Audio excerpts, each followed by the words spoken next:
what you have, okay? We can only pick one at a time. Okay, hold on. Yes. Hold on. Courtesy for the question, please. I love this question. Self-proclaimed atheist? When did he ever say, I don't believe there's a God? I think he's more agnostic, maybe. You know what that means? Like, I don't really know. I doubt it. I don't know. Okay, I love this question. Her question was, obviously I'm very religious. How could I play a character like Edward Elric, who's clearly not? You ready for my answer? We're going to get deep here for a minute. You with me? Here we go. Get your bathing suits on and go to the deep end, baby. Here we go. Number one, listen closely. I'm not a very religious person. I don't like the word religion. I don't use the word religion. Religion to me describes a bunch of man-made buildings and organizations that have nothing to do with God. All right? I love Jesus.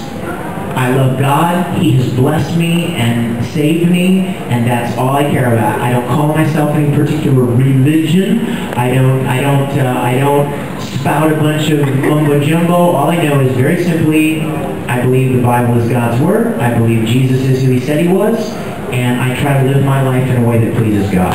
That's it. And you know what? I think that's a message that's been lost. I think when people hear the word Jesus, they think of religion. You guys, can I tell you something? Do you know who one of the biggest opponents of religion was in history? Jesus. Read the Bible. I'm not kidding. Read the Bible. He was constantly blasting the religious leaders of his day. Why? Because they were all about the appearance of religion and all of their rules and regulations, and there was nothing underneath. There was no heart underneath. And Jesus was the biggest rebel against that of anyone who's ever lived. You would know that if you didn't read the Bible. See? A lot of people think that Jesus is churches and stained glass. No, He's not. Okay? He's not. Jesus is the poor.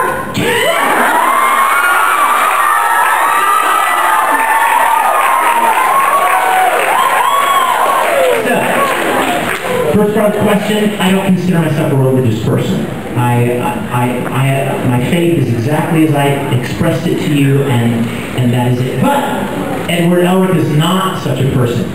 Here's my answer to that question. You ready? Yes. I'm an actor. Actors don't play roles that are themselves. Actors play characters that they may have nothing in common with. That's why it's called acting. You know what? You got to play all different roles if you're an actor.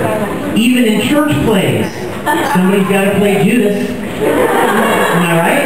If you do a passion play at your church, somebody's got to play the Pharisees, somebody's got to play Judas, but that doesn't mean that that sweet old man that's been in your church 40 years is Judas. He's pretending for the sake of the story, right?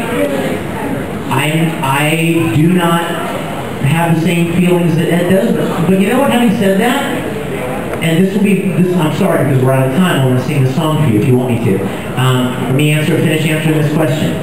More than that, let me tell you what I think about Ed. Ed is a bitter, broken little boy. Yeah, we're deep right now. I'm not talking, don't get off on, no, he said little. No time for that. Let's be serious.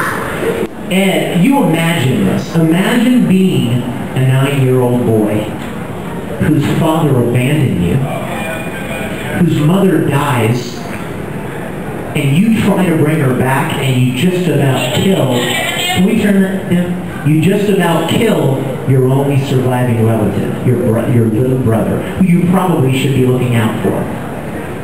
You want to talk about guilt? You want to talk about bitterness?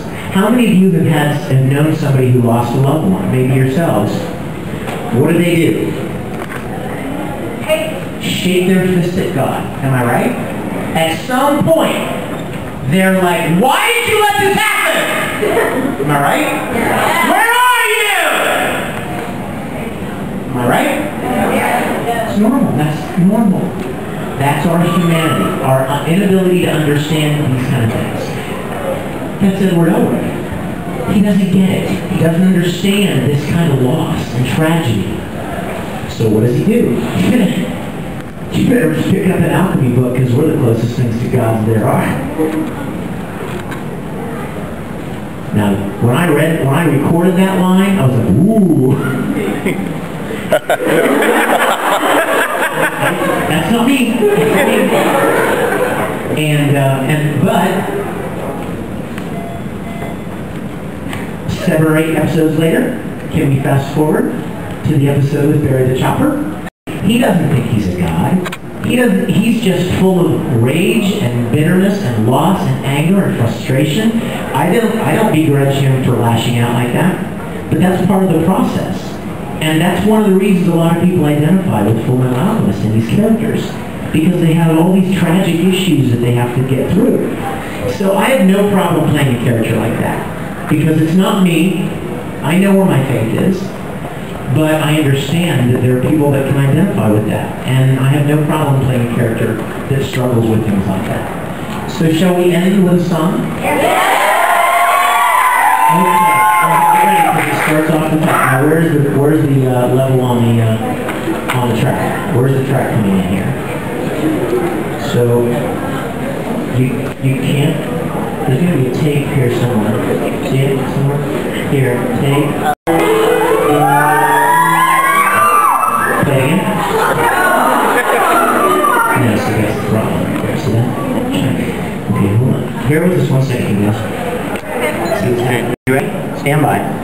Okay, this is for you guys, and I'm so glad you're here. And I know it's going to sound crummy, but what the heck, right?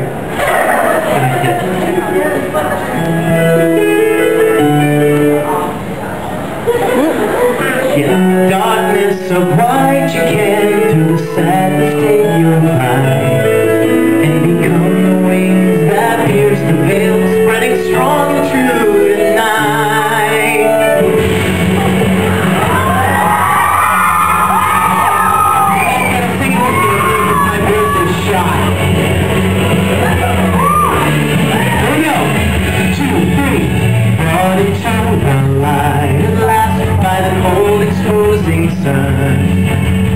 I was granted freedom, take to become the chosen one.